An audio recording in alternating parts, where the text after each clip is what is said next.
Yes, yes, Cliff, count up to 10. Okay.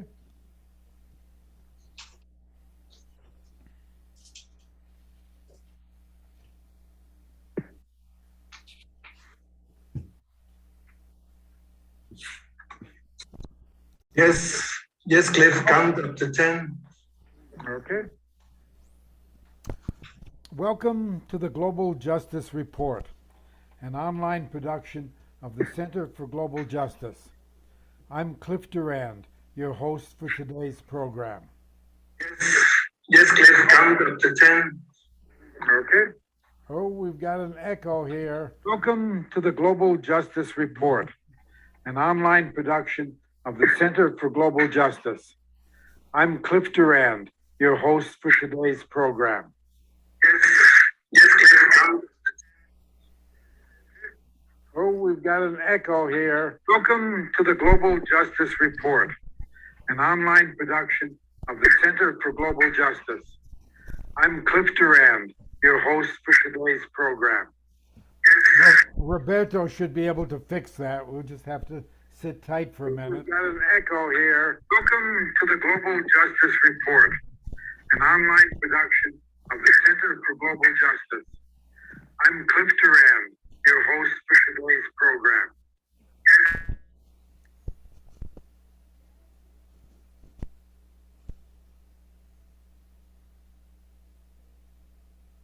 Well, Cliff, that makes you 2 or 3 times as good. Yeah. Yeah. Cliff, I don't know what happened, but it looks like it's fixed already. I'm not sure, Robert. Okay. Yeah, well, the echo has stopped, so let's go ahead. The Center for Global Justice, El Centro para la Justicia Global, is a multinational and bilingual research center located in San Miguel de Allende, Mexico. The center is devoted to research and learning for a better world and empowering a solidarity economy. Due to the pandemic, we've discontinued our online or our live programs that generated revenue, and so now we depend on your donations to support these webinars and to be able to continue to pay our Mexican staff. You can donate at www.globaljusticecenter.org.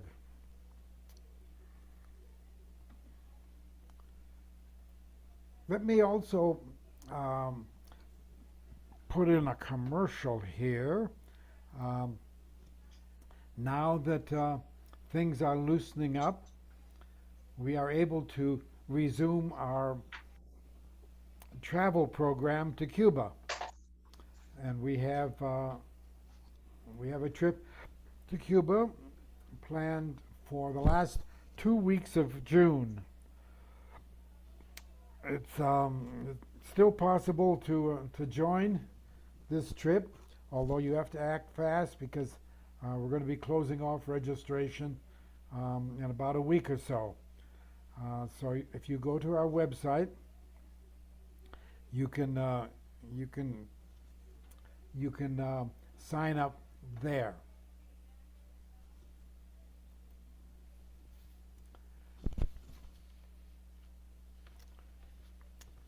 Today's program on U.S. militarism, media, and the Democratic Party. We're fortunate to have Norman Soloman with us. He is a leading critic of U.S. militarism.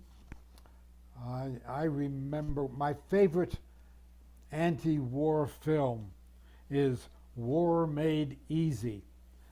How presidents and pundits keep spinning us to death. We've shown that many times.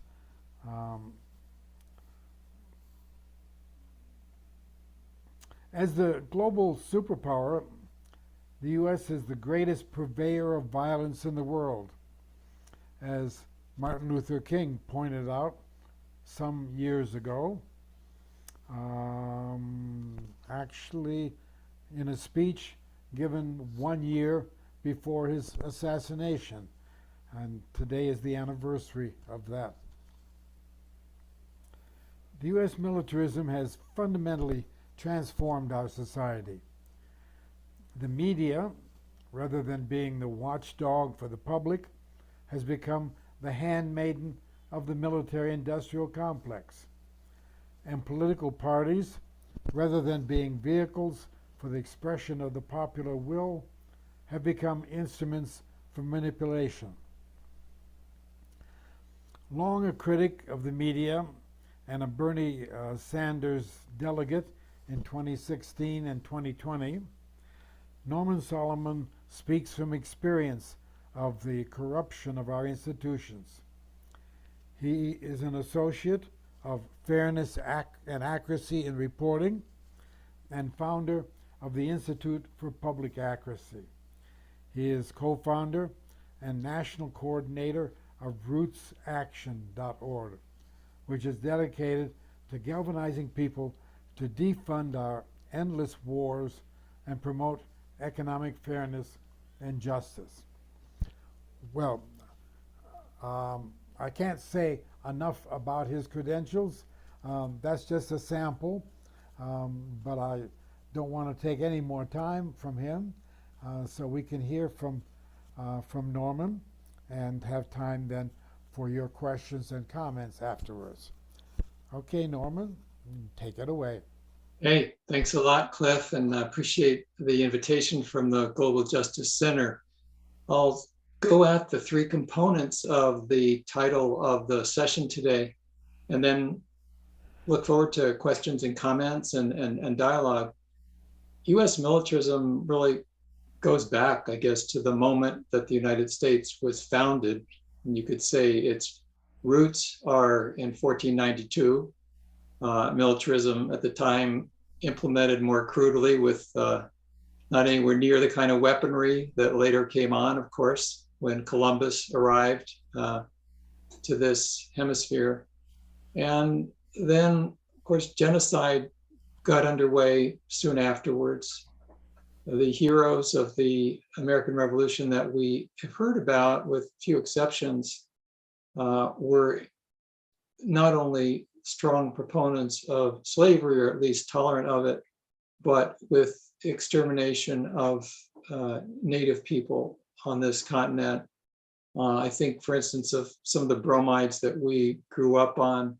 Was it Patrick Henry, give me liberty or give me death? But it turned out that he was one of the voracious coveters and thieves of Native American land. And really, you might say his unspoken mantra was to Native Americans, give me your land or I'll give you death.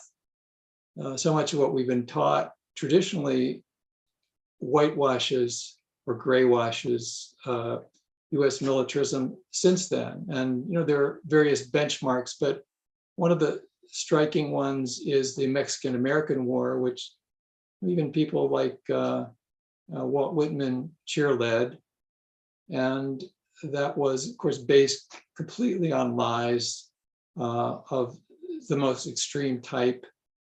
And then, of course, the war for the Philippines and on and on. And people, we're familiar with this history. So as the saying goes, militarism is really baked into the United States government and policies, expansionism, manifest destiny concepts, and American exceptionalism, which has really been fine-tuned in terms of messaging. It's really been fascinating for me to go back and read some of the origins of the sloganeering that we've gotten from liberal interventionists, really of both parties, but especially the Democratic Party.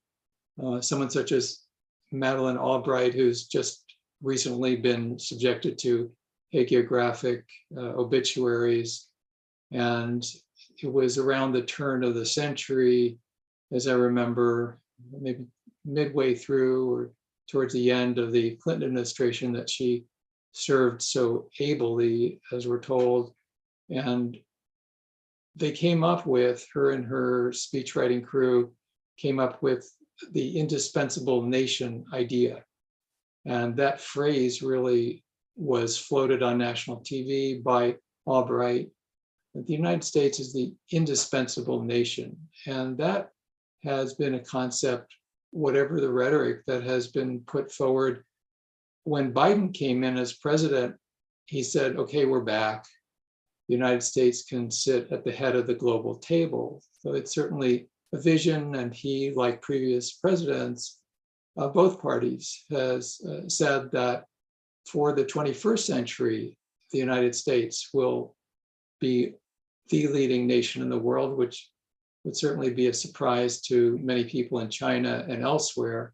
That kind of fatuous prediction is reminiscent to me of, you may remember in Joseph Heller's novel Catch-22, where an American soldier is talking to, I believe it was an Italian, and the American was saying how the United States will be the dominant power in the world for centuries. And of course, to an Italian, that was laughable, just knowing history. So in any event, when you look at the political economy of the United States, the way that the power structure in Washington has been interlaced always with the desires to accumulate and dominate land, to push Native people to the margins, to continue slavery, and then to find other ways to exploit people to maximize profit, the rise of Wall Street, industrialization, et cetera, et cetera. Militarism has been part and parcel of it, whether with muskets or with the threatened use of nuclear weapons, which Daniel Ellsberg has talked about and written about. If you go to his book, or book that he wrote a foreword to, published in 1982, Protest and Survive, edited by, I think, Dan Smith and E.P. Thompson, published by Monthly Review.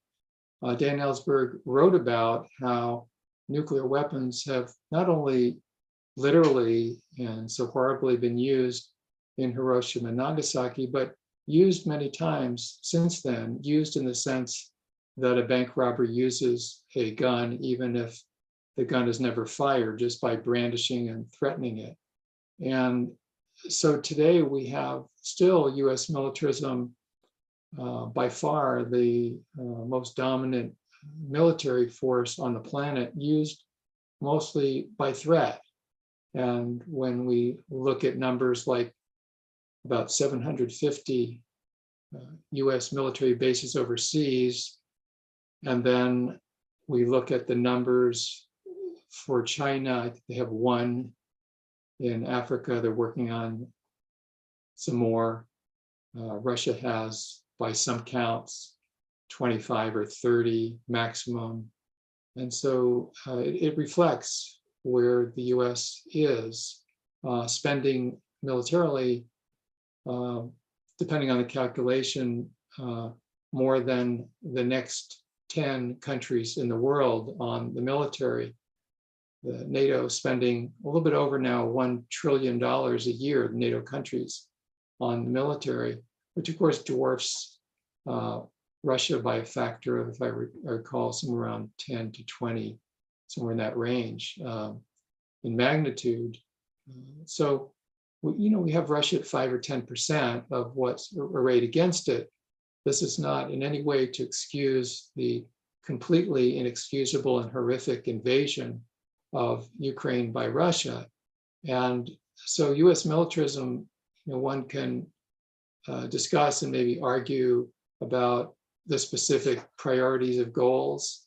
And if you look at some of the allies in the Middle East that Israel and Saudi Arabia particularly embody, we can discuss, and maybe it's hard to know exactly to what extent Zionism plays a role in US militarism and relations with Israel in the Middle East. There's certainly strong Zionist lobby and predisposition in US politics, and yet Also, Israel has always been a militarized base, or certainly for many, many decades, a militarized base and ally for the US and the Middle East.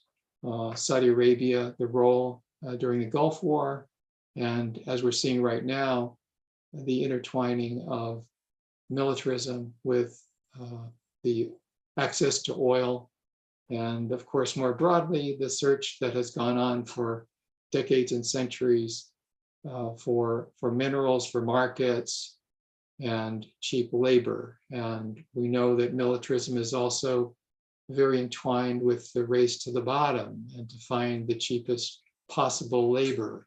And so if we look at the last few decades in US foreign policy enmeshed with the militarism, a country is the favorite one, or several countries are favorite because the wages are lowest, and then wages go quote unquote too high there for the preferences of US based corporations, so they go somewhere else.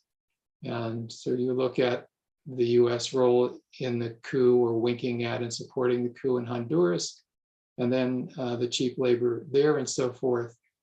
And when we look at the labels on our clothes, we're going to find, used to be, Vietnam, maybe it's going to say Honduras, Bangladesh, whatever. It was Thomas Friedman, the sage of liberal capitalist intervention, who wrote more than 2 decades ago that you can't have McDonald's around the world without McDonnell Douglas. And he was very candid about the role of the US military in making it possible for US-based corporations to spread their wares around the world and to maximize profits. Of course, intermeshed with all this is the capacity to message and to maintain and extend media reach in the United States and around the world. And corporations, corporate ownership, or earlier than that, individuals like Hearst and McCormick in Chicago and so forth, it's always been intermeshed. I think during the Revolutionary War, you had pamphleteers. It was not so corporatized, but really, not only in our memory, but going back to the 19th century, the amalgamation and consolidation of capital and capacity to message has just been integral to the US government policies and militarism. And so just in the course of our lifetimes, the concentration of media power has just been extreme. Ben Bagdikian, who was involved at the Washington Post as managing editor in bringing the Pentagon Papers there after the New York Times ran into judicial blockade, was a very progressive journalist, ended up at UC Berkeley Journalism School, and he edited 6 editions of his book, The Media Monopoly, and it was just stunning, where in the 1980s, when the book first came out, there were 50 corporations that controlled through ownership, controlled most of the news and information flow in the United States. And each edition, the number fell to fairly early in the 20th century, was down to 6 corporations, and the mergers continue. And there's not a complete monolith in terms of politics by any means. And we have on cable, we have sort of the liberal militarism of CNN or MSNBC, and we have the right-wing militarism of Fox.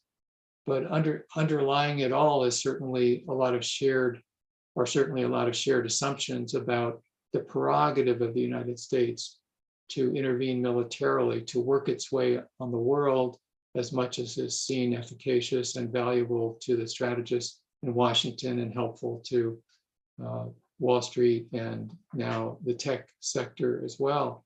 So here we are at a time when arguably the United States military dominance, at least in threat as well as in reach of the so-called war on terror, it's never been greater. And we've seen now that President Biden has put forward a record budget proposal for fiscal year 2023, $813 billion. And that doesn't include nuclear weapons and some other expenditures, so-called homeland security and so forth, which is quasi or is military. And it gives us a sense of the reach, the interweave of US militarism and how corporate media, in which I include NPR News and PBS, the embrace of the assumptions of US militarism. So then it becomes a question largely of, well, how does the United States, given the way the world is, dominate through so-called soft power, which the CIA has a long history of finding ways to enact regime change that's not labeled as such. And we know that history, whether it's Iran or Guatemala or Brazil or whatever. And also the ways in which the entire assumption that is put forward is continually propagated among the US population, so that the arguments become largely tactical. And we may remember at the very turn of the century, after the collapse of the Soviet Union, there was a lot of triumphalism about how the United States had transformed the world to a point that it was no longer bipolar, by which they didn't mean a psychiatric diagnosis. It was unipolar, and that it was supposed to be great that the United States was unipolar. The world was unipolar, and the United States was ostensibly going to run the show. And there's so many other ways to look at it now, 22 years later, and I'm certainly no economist or expert on the world economy, but I would say in terms of messaging in the United States and the military approach to the planet, that there's been some degree of panic in recent years with the rise of China and Russia getting up off the floor, that the United States may not be so dominant after all. And so there's sort of a resurgence, not only of rearmament and higher budgeting, but also a sense that we need a new Cold War. You can look at the economic reasons. It's hard to justify a whole $1.7 trillion of nuclear weapons that Obama set in motion if you're mostly worried about people with car bombs and box cutters. So there's sort of a re-upping the ante, and China, which is getting stronger militarily, still a fraction of US spending on the military, but China is seen as a threat and portrayed as such. Russia likewise. And so when we get to the Democratic Party, which is certainly in its assumptions overlapped very closely with much of the mass media in terms, especially of foreign policy, there's a shared belief across the aisle that the United States has every single right to dominate the world militarily and diplomacy by any other means and so forth. And then there are tactical differences, and some of them are significant. As the saying goes, it's counterfactual, but we don't really know if the United States would have invaded Iraq in 2003 if Gore were president rather than Bush. I think it's a safe assumption the invasion of Afghanistan would have happened. And we know that Trump, for instance, killed the Iran nuclear deal, which Obama pushed through. So I don't want to conflate the foreign policy entirely. Also, in terms of climate, as inadequate as the Biden administration is, and certainly as the Obama presidency was, when you've got climate deniers running the Republican Party and running the executive branch for 4 years as it did under Trump, that's not the same thing. At the same time, the 2022 reality is that the belief in great increases in US military spending is completely bipartisan on Capitol Hill. And a year or so ago, when Biden came across with his first I think it was the fiscal year 2022 budget, he came in with, I think it was a 1.6% increase. And that was not good enough for the Republicans and on the Senate Armed Services Committee and some Democrats as well. And so they jacked it up even higher. So the Democratic Party at this time, as we're speaking here in April 2022, is really part of this push with very little opposition from the corporate media. This push to say that it's all hands on deck to further the US military might.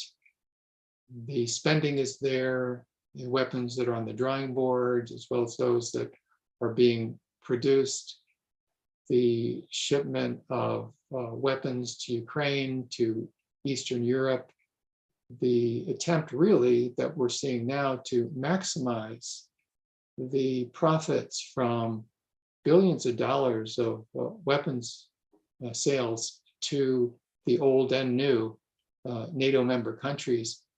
That's all very powerful. This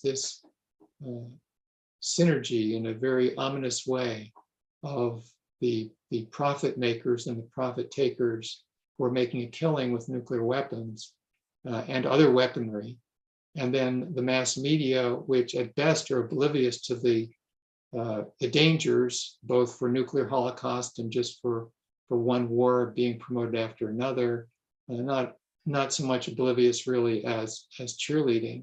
And then the way in which the national economy, in a sense, you could say the much of the bedrock of the economy is somehow entwined with the military. When you have more than half of the discretionary spending out of Congress being the military, and the mass media, for all sorts of reasons, ideological, advertising, ownership, interlocking of their board of directors with weapons manufacturers, we're dealing with a militarized state. We're dealing with, perhaps as much as ever, a warfare state with the stakes higher than ever, given the risks of nuclear war.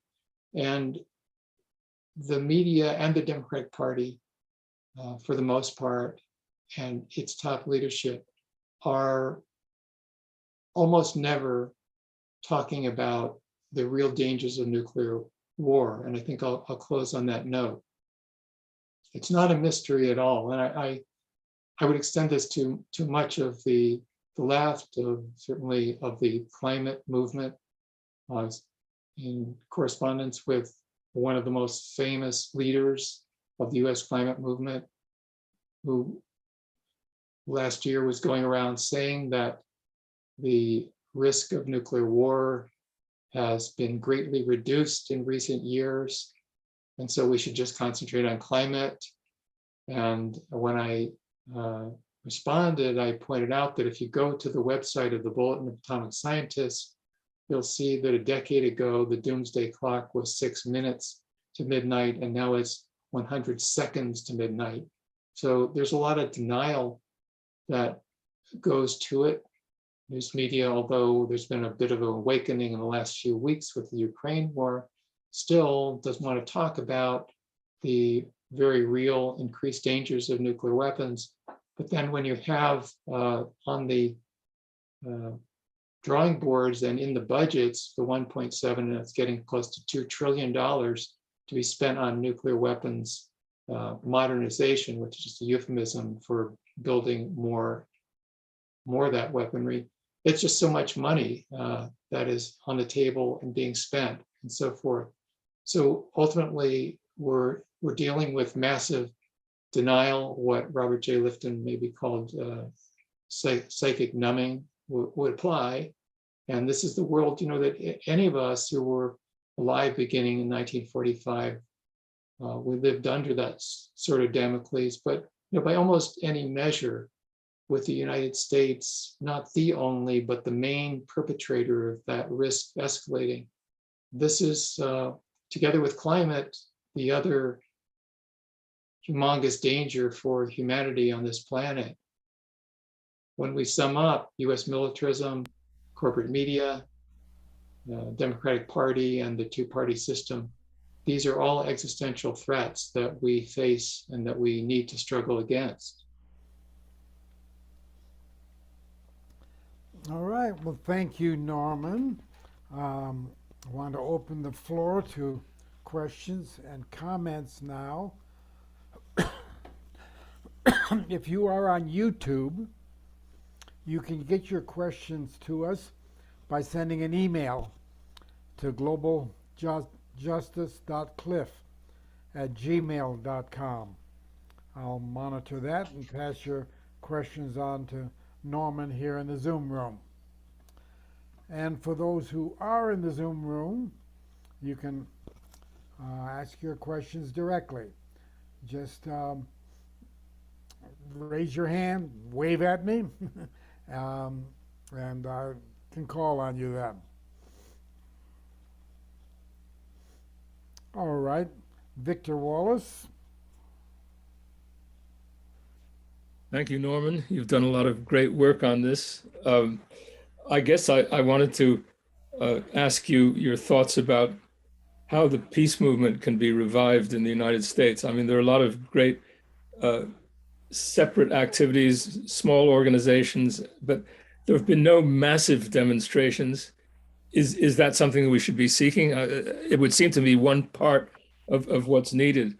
But what is it going to take? How do these new circumstances that we're living in now affect our capacity to reconstitute something on that scale? Just raise your hand. I'll send it at gmail.com. Yeah, and are we getting an echo now? I heard all of Victor's question. Two. Okay, you seem to be fine.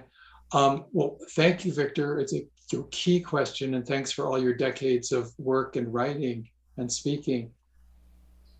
Some of the terrain, I think, has been importantly affected by the pandemic, which has discouraged some of the on-the-ground organizing. Although the Black Lives Matter movement after the murder of George Floyd, showed that still you can do stuff in the streets and do some direct action. But I think it has sort of to some degree atomized people and groups and put us into a more virtual realm where our communications are mediated more funneled through technology such as we're using now, and email and social media and so forth. And I think there's also sort of an almost ineffable cultural shift around the impact of demonstrations. I know after the US buildup in terms of propaganda, among other things, about NATO and Ukraine in the months before the Russian invasion, there were a lot of hopes that, and there were efforts, good efforts, I think, to have on the ground demonstrations. But I think they've had very limited impact. And part of it, I think of during the Vietnam War, and this is where media really come in. When it comes to mass media, there was a time when, even though the coverage wasn't really favorable, just remember in October 1967, the March on the Pentagon, even when an outlet like the Washington Post was being somewhat negative in the coverage, there was massive coverage of the March on the Pentagon. And I remember myself, my first demonstration a few months earlier, when there was the march, the big one in April 15th, 1967 against the Vietnam War. There was some media coverage, but it accelerated a lot. And so by 1969, there was a lot of media attention. Of course, the demonstrations were large.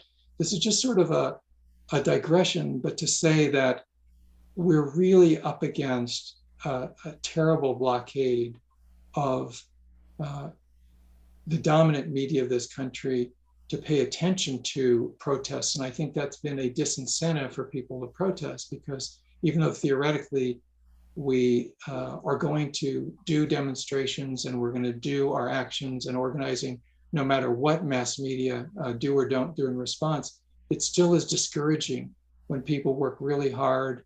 And I think it's a sort of a downward spiral. People work really hard. There's a turnout. people who turn out feel that there's not much of a impact. And so next time around, there's even less capacity to get as many people, which makes it even harder to get media coverage. On the plus side, I think that we have a lot of potential because our media, our progressive media, are much stronger than 10, 20, 30 years ago. And the role that what we called underground papers in the 1960s and 70s played, now being played by social media with its pluses and minuses, and online, and outlets like Democracy Now! And so forth. So, Victor, I wish I had a better answer, because I think this is a big stumbling block right now in terms of how to organize effectively. And electorally, there's very little promising avenues in the short term to challenge militarism and all it comes with effectively. So I think the best I can think of is we need to open all the doors we can. That includes using the internet as effectively as we can, have a very clear set of lines about what we understand the world to be, how we need to organize, and what we want to demand. And at best, there will be a percolation of that public education, activism, organizing to change the zeitgeist. And just to close on this, so it sounds not so pessimistic, remember GATT, and way back 30 years ago, and people were meeting in living rooms at the time. There wasn't even an internet really. And there was a tremendous amount of grassroots education and organizing that seemed to be not having any impact. And then Seattle, 1999, WTO happened. And to the great shock of corporate media, people were shutting down the WTO, I think, and that's the fruits of the labor. That's the kind of results that we have to work towards in terms of grassroots organizing in the future. Yeah.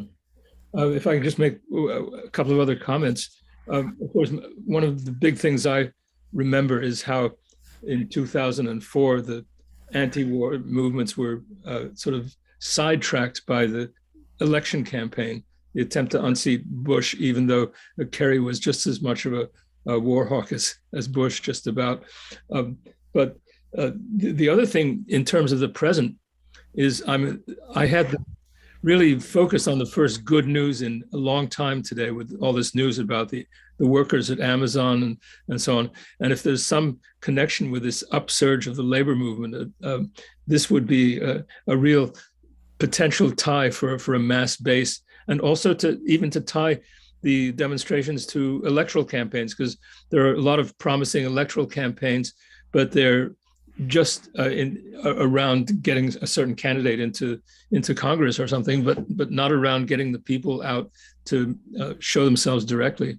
Yeah, that's a great point, and it makes me think about and wonder about the relations between class war and military war, which have really been not nearly as made nearly as explicit or even implicit as possible. Here we are speaking on the anniversary of the Riverside Church speech of Martin Luther King, and he identified those triplets. He used the word materialism, by which I think he really meant capitalism, and racism and militarism. There's deadly triplets.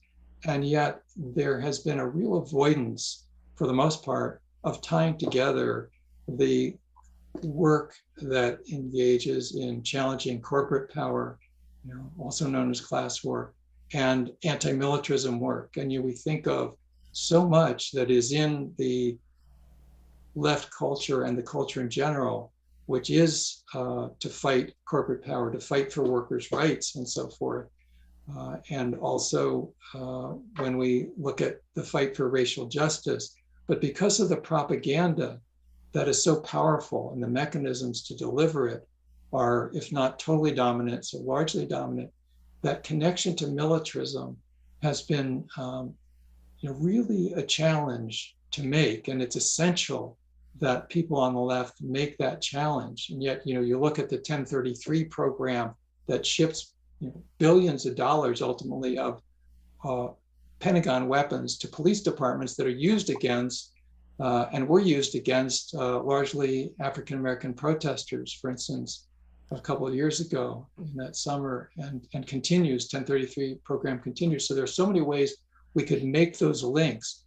But I think a lot of the challenges,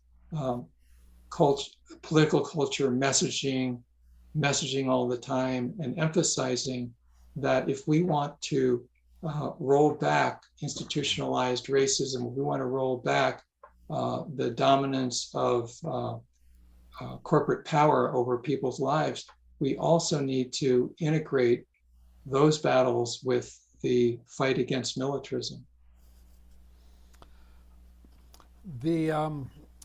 Speaking of linking issues, we have a question here from if I can find it here,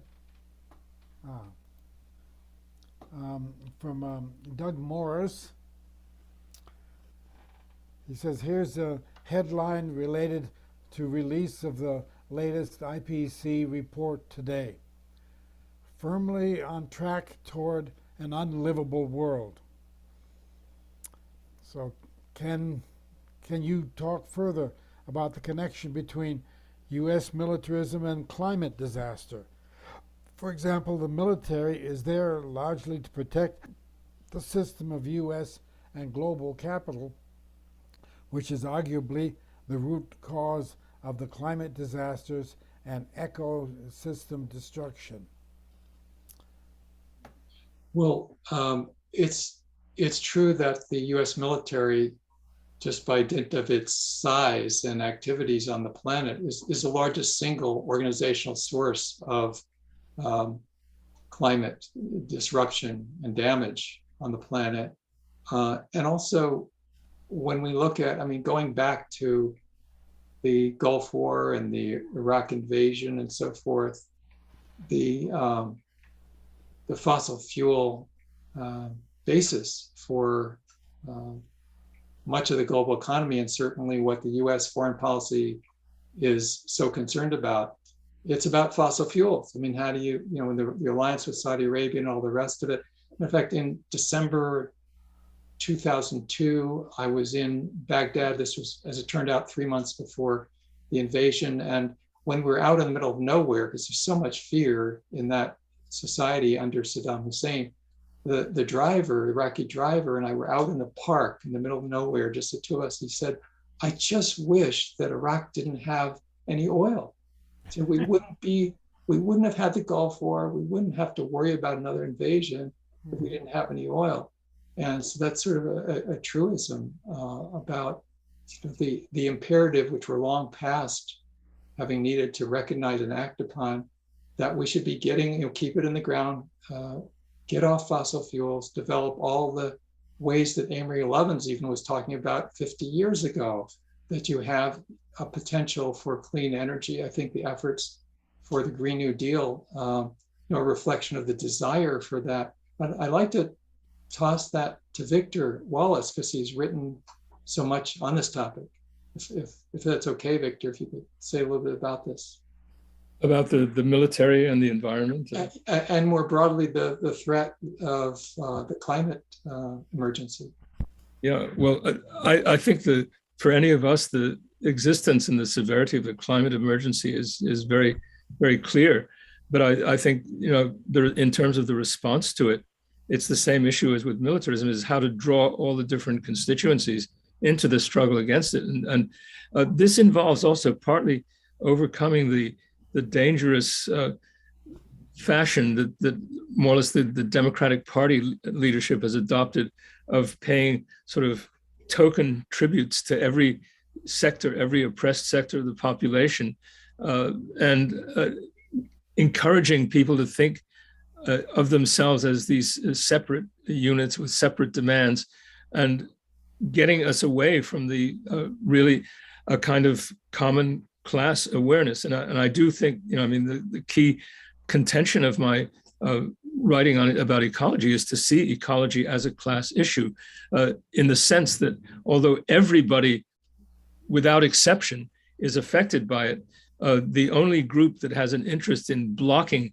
the necessary measures is the capitalist class, so that the struggle to preserve the environment or to limit the destruction is a struggle against capitalism, is a struggle specifically against its built-in expansionist, accumulationist drives, and against the whole idea of making every economic decision dependent on market outcomes.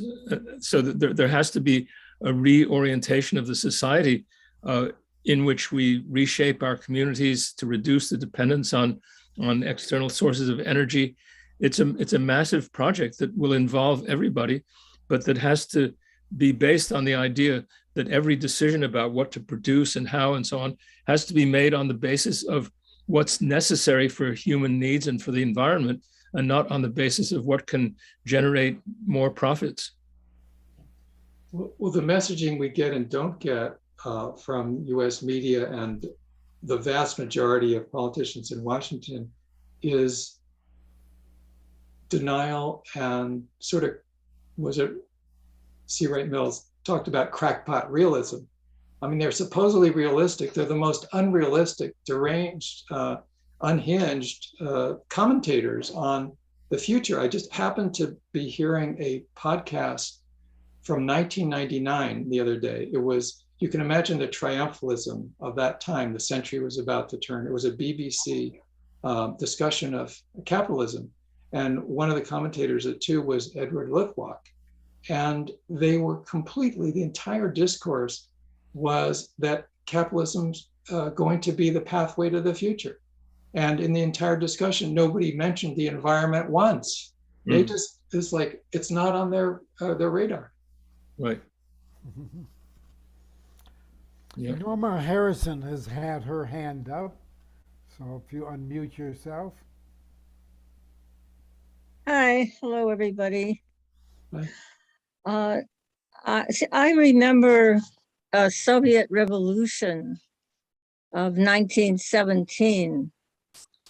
I think that people have just dismissed that from their minds, while it met with much suppression and chaos and the effort to try to establish what they said that they were trying to do.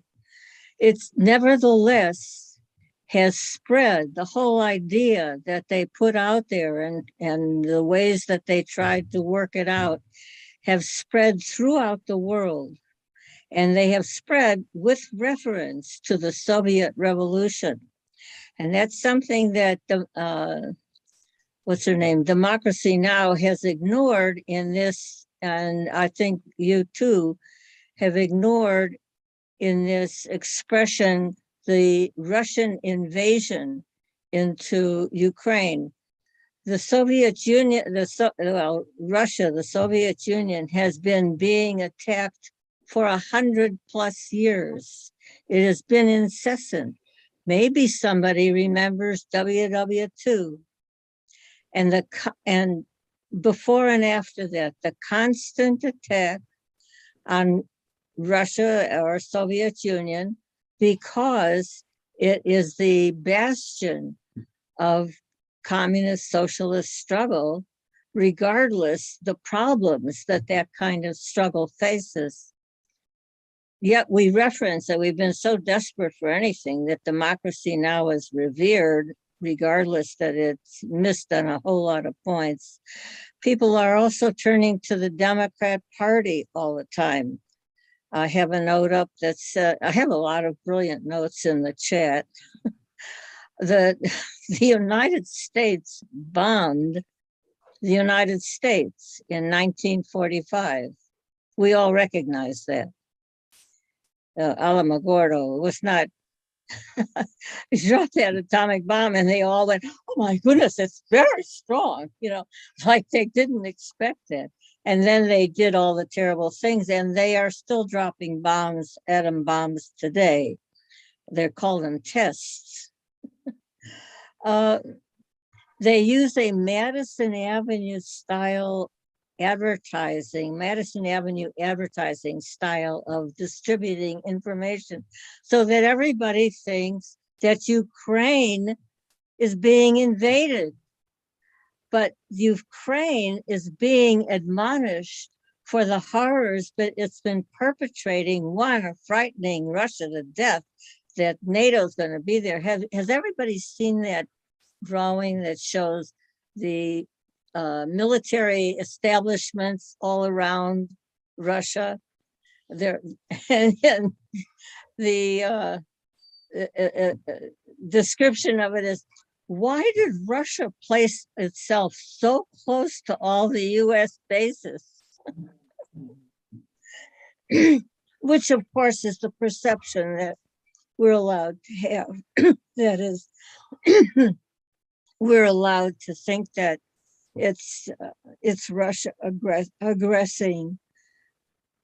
And the thing is, Russia was pushed to send in a military effort to try to stop it. And they found themselves, backed by US force in Ukraine. And you all know that US hegemony ousted the government in 2014 in Ukraine, right? That took out a pro-Russian, duly elected president, and since then has been attacking Russian Ukrainians, has been killing Russian Ukrainians.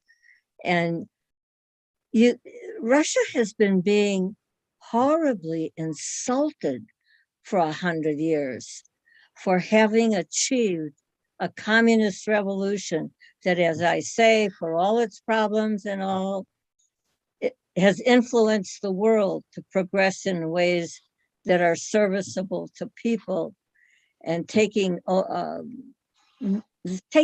mental control away from the owning class, our owners that we live with on our plantation. My last description, one line: we live in a despotic, totalitarian autocracy. Okay, let's see if anyone wants to respond to any of that. Well, thanks for that. Russia is not a communist country. It's not a socialist country. Yeah, in 2022. As a matter of fact, I wasn't saying it was. Yeah, and Vladimir Putin has actually renounced I understand Marxism and socialism and so forth. Russia is a capitalist country. Well, it run by capitalist precepts. Right. Right. And with the encouragement of the United States in the 1990s, the shock therapy sold off state goods at bargain basement prices to oligarchs. And so I'm reminded, in the conflict now between the United States and Russia, I'm reminded of the way that John Reed described the First World War. He described it as the Traders' War, TRADERS, Traders' War. So when capitalist forces run by demagogues are in conflict with each other, I feel no need to choose up sides. We have the opportunity to articulate and fight for a world we believe in, not to assume that there's an enemy of my enemy who is automatically my friend. Mm-hmm. Okay, Bob Stone wishes to speak. Unmute yourself.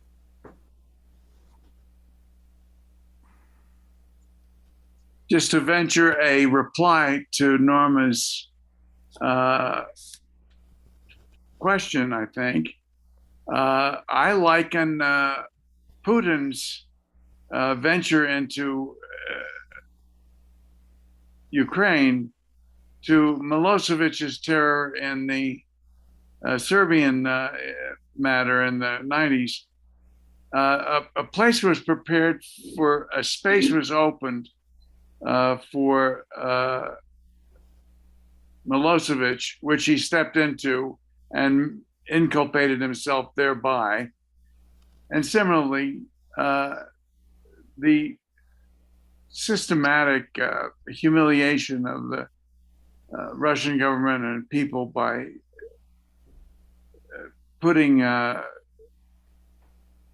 NATO on its borders in the Balkan states, and then encouraging the 2014 uprising that upset that government, thanks to Victoria Nuland, that finally this guy did step into that space, did inculpate himself, and well, where would we be without Putin?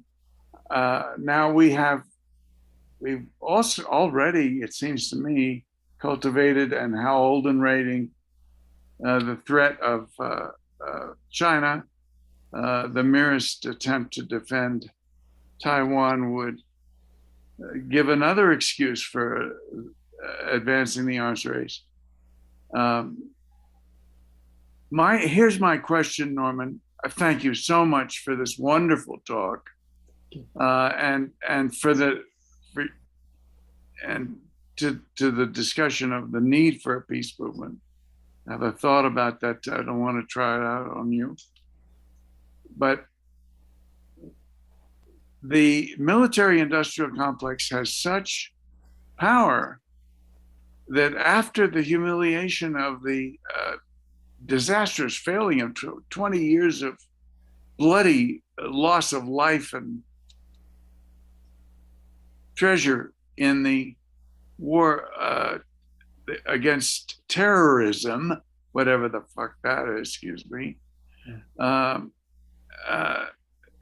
the disastrous failure of the 20 years in Afghanistan, when the military-industrial complex was finally subject to question,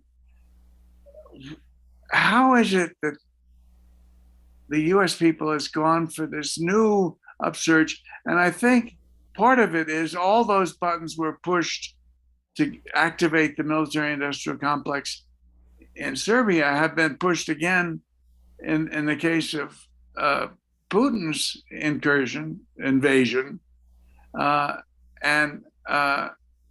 So because everyone's ready to assume that a Russian is a bad guy, and they're going to go for the funding, and that keeps the military-industrial complex going. I want to venture that as a possible explanation, but I really have a question.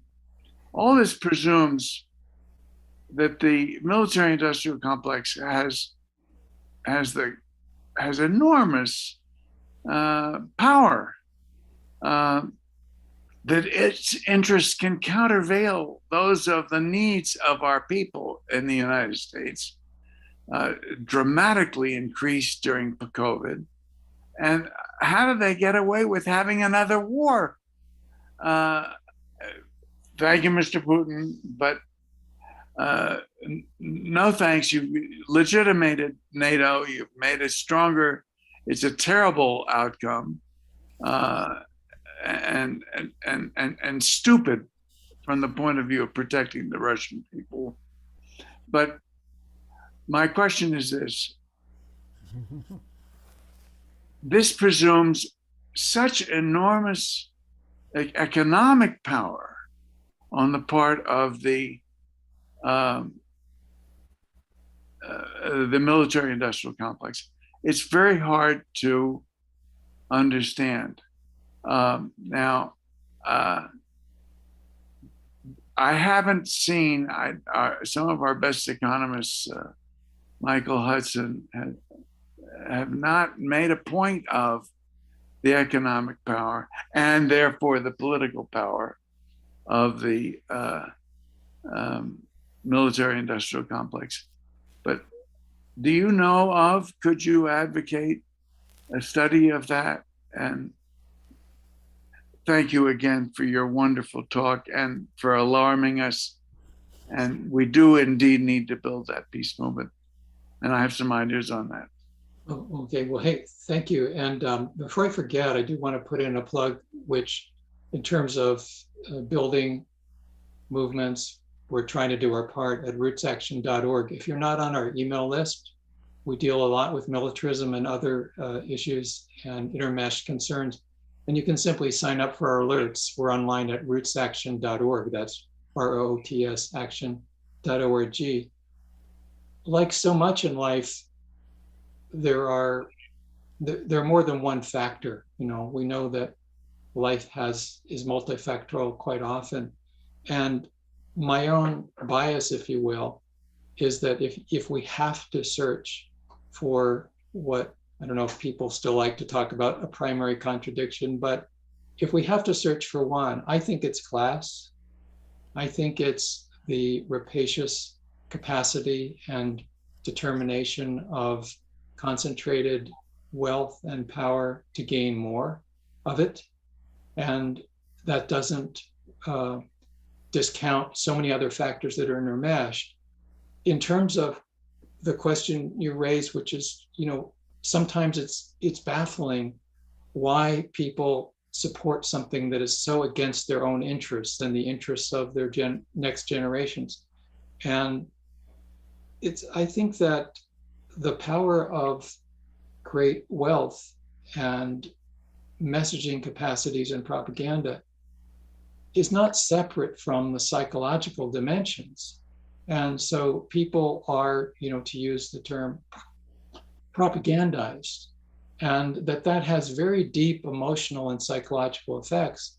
It's water on a stone. It's natural. It's the water that people have always been swimming in.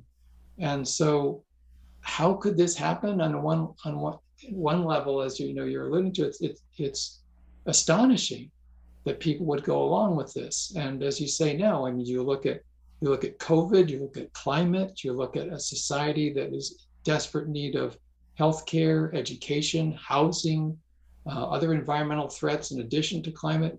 And yet people are ready, for the most part, to accept or be enthusiastic about another war and the militarism and squandering all this money.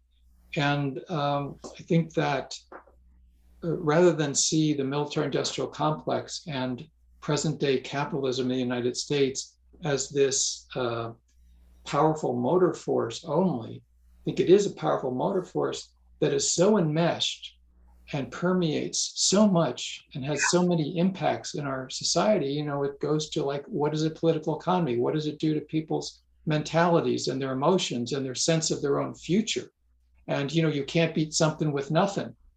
If we don't have a different kind of a future to offer people, not only conceptually, but in the real world for their livelihoods, just to give a quick example, look at all the people who join the military, and the US military has been upgrading. They are rejecting uneducated, unschooled people now.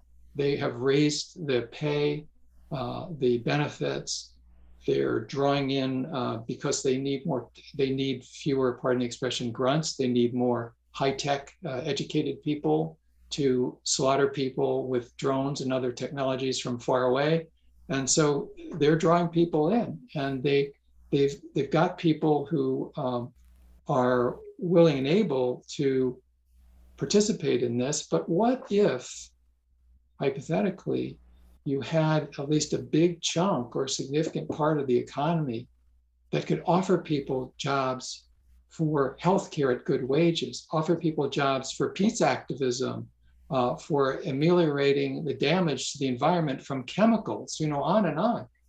I think there's a ton of people whose lives would reorient their lives and even their assumptions. They would think it was viable to work for peace instead of war. I remember back in 1964 when Barry Goldwater was running for president, and he was aligned with the racists against civil rights legislation. Part of the sloganeering was, "You can't legislate morality." And that's completely wrong. We legislate morality all the time. And they might say, well, you can't structure an economy that creates immorality, which is like totally wrong also.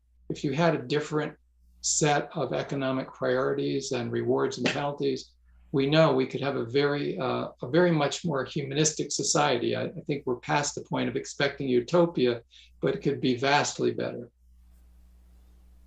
Thank you. Wonderful. Okay.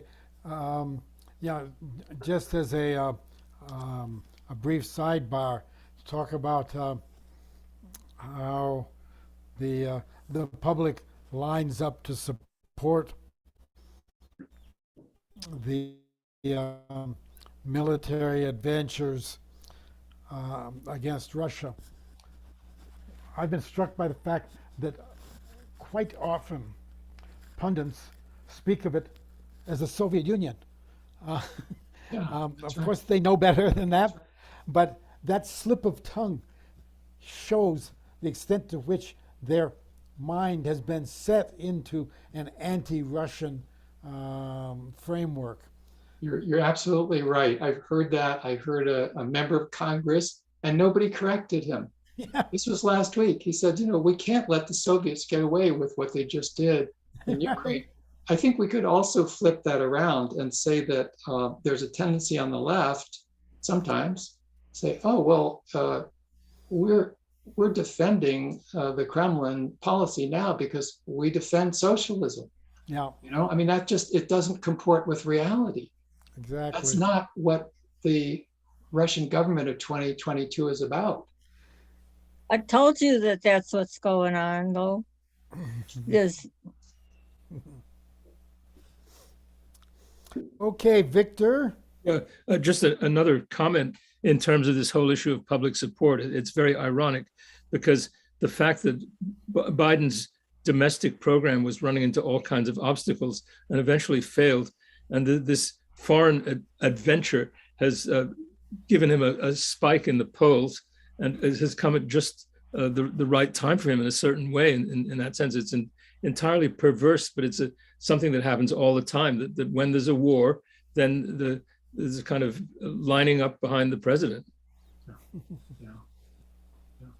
I was just looking at the poll numbers after, there was a bit of a recession midway through George Herbert Walker Bush's administration. And then with the Gulf War in early 1991, he got to the highest approval rating in the history of Gallup. He got up to 89% approval rating. But then the economy really didn't recover enough, and he came down to about 45% before he was defeated the following year. So I think that whatever Machiavellian calculus might be going on in the White House now, they're just, it's the worst of both worlds. I was going to say they're idiots. That's not a very intellectually cogent word to use, but on almost any basis, ginning up the militarism is so irresponsible. And just let me say, this whole thing about regime change being called for and a war crimes trial, it's just, like I say, the hypocrisy doesn't justify what Washington, the hypocrisy out of the White House doesn't justify the slaughter ordered by the Kremlin in Ukraine. And at the same time, it's infuriating when you have people like Biden saying that there should be a war crimes trial for Putin, which I agree. There should also be a war crimes trial for Biden, who was 8 years vice president with the slaughter in Afghanistan and Iraq.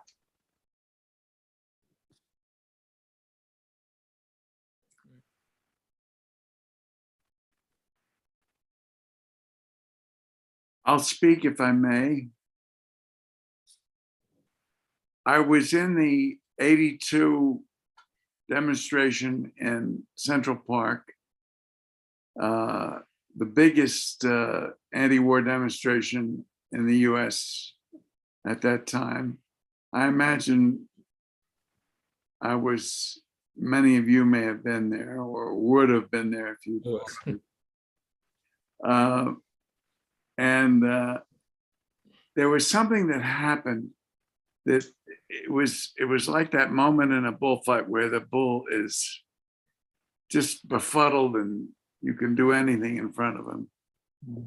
That Reagan was the matador who confused us so brilliantly by aligning himself with the movement. This nuclear war cannot be won and should never be fought. That was our slogan. He took it and we didn't know what to do. I don't know what happened to 82. What is your diagnosis, Norman? Well, it is a fascinating time. I mean, if we remember when Reagan came in early 81, there were people in high positions there who were fairly unhinged about nuclear weapons. And Robert Scheer wrote the book titled With Enough Shovels, where he had interviewed an official who said, you know, you could survive a nuclear war with enough shovels, and you dig holes and you put a door over the top of it. And this is the, you know, the level of comprehension that they had. And Reagan was irresponsible, and he said, he joked, quote unquote, we start bombing Russia in 5 minutes, but things happened. And I think mainly what happened is that people educated and organized. First, you had a lot of house parties and many other efforts where the alarm was sounded and people were informed. Physicians for Social Responsibility did the Last Epidemic slideshow, which was sort of tech cutting edge at the time. And people did organize to the point that, as you say, in June 82, there were 1 million people in Central Park. There were a lot of other actions around the country. And also the Day After film on ABC caused such alarm because with Jason Robards starring, it was going to dramatize. It was a drumbeat before. It was going to dramatize what had been an abstraction. What would nuclear war be like? And even though it was a rather mild depiction of it, George Shultz, as Secretary of State, had to sit in an armchair afterwards and on TV try to reassure people. And that had really important effects. You know, if we could do that now on climate, if we could do that now on nuclear weapons, that could have potentially major impact because it had people, even in Congress, running, as you say, to catch up. Ed Markey, I think, was in the House then. He was doing that. A lot of people were doing that. And there was a plus minus to it. The plus was, and we can't forget, this was an international movement. The Greens, when they really were anti-war before they began pro-war in Germany, they were an important force. People were demonstrating at Greenham Common in England. The effort to put in ground-based cruise and Pershing II missiles in Europe was stopped. It was stopped by the international peace movement. And we got the INF Treaty that was a triumph for the peace movement, preventing and banning these medium-range ground-based missiles in Europe. And only under the Trump administration was that treaty killed. And so I think that the potential is there. And a lot of it is social movements and messaging and capacity to organizing. There is also an element which, coming from a sort of a Marxist background, it's hard to accept, that individuals do change history, and who that person is in power and who is, you know, it's a factor. And if Trump had been Reagan, I doubt that we would have gotten an IMF treaty, or it would have been very much more difficult. You had Nancy Reagan, we're told, whispering in Ronnie's ear, nuclear war is something to be worried about. And it happened at Reykjavik, even though it didn't consummate totally. This was a rapprochement. This was a move towards détente. It was sort of Nixon goes to China moment. So a lot of things went down. And since then, I mean, the more you read, the more I read about the Clinton presidency, it was an abomination in terms of foreign policy, including about expansion of NATO and in terms of nuclear weapons. And the same can be said of the Bush and Obama administration and the Trump administration. They backtracked from the high point that you're sort of referring to, that the 80s became in terms of comprehension of what's at stake with nuclear weapons. Yet there was this wonderful event of February 15th, 2003, when some say 10 million, some say up to 40 million people in the world came out onto the streets in the capitals of the world to demand, in advance of the attack on Iraq, that there be no such war. And there had been enough signals in advance that we planned that demonstration a year earlier at the Florence meeting of the World Social Forum, and named the date even back in 2002 in August for that demonstration. And I feel like we could be in a similar situation. We have a World Social Forum coming up here in Mexico in early May, but I regret to say it has not been publicized properly. But this is a moment when we could begin to talk about getting a new peace movement going globally. There are plenty of issues that you could bring up of the simplicity and clarity of the freeze demand that we made in '82 that could be rallying points, it seems to me. Noam always talks about the nuclear threat and the climate threat at the same time because they're both omnicidal threats, collective suicide, sometimes imposed on those who are to die by, I think, precisely this global ruling class that you speak of, that is willing to face suicide and take the rest of us with them. And our move is to say, no, we're not going. You can make your money, but not at the expense of the end of humanity. Yeah, I completely agree with all you said. And nuclear winter is a bridge between, or a potential bridge between the climate movements and an anti-nuclear weapons movement. And it's one of the best kept almost secrets of mass media. It's rarely referred to, and yet it's scientifically solid and it's a natural.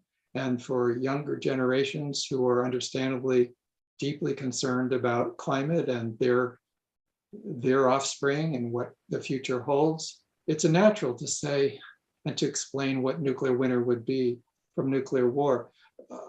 Another thing that comes to mind, a reality, is that part of the power of mass media propaganda is to encourage people to believe that nothing they could do would make a difference. And this has been true time immemorial, but when people accept the message from on high that nothing they do would matter, then they've internalized their own powerlessness. And then you flip that over. When we reject that, we do have the potential, as I think Noam says, yes, you can devote your life to, you can do work constantly, and it might not make any difference, but what's for damn sure is if you don't do anything, you won't make any difference. I think we need to end this here now, and I want to thank Norman for leading us in a very interesting discussion, challenging. And by the way, this webinar will be available on our website, as all previous ones are. They're all on YouTube, which you can access from our website. Let me call your attention to an extra special event. Speaking of Noam Chomsky, this Thursday, we are co-sponsoring with several other organizations a discussion by Noam Chomsky and Bill Fletcher, a left response to the Russian invasion of Ukraine. You need to register for this ahead of time. You can do that from our website.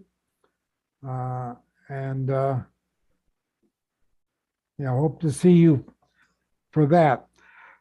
And then next Monday, we have our next webinar on China, Understanding China Then and Now, a Personal Journey by Fred Pincus. a sociologist who long been active on China issues. And let me remind you once again of our trip to Cuba coming up in June. Last chance to sign up for that. So let me close then by thanking our webinar team, Liz Mestris, Gregory Diamond, Roberto Robles, Olivia Canales, Bob Stone, and myself. And now this is Cliff Durand signing off. Bye. Thank you, thank you, thank you. Thanks, everybody.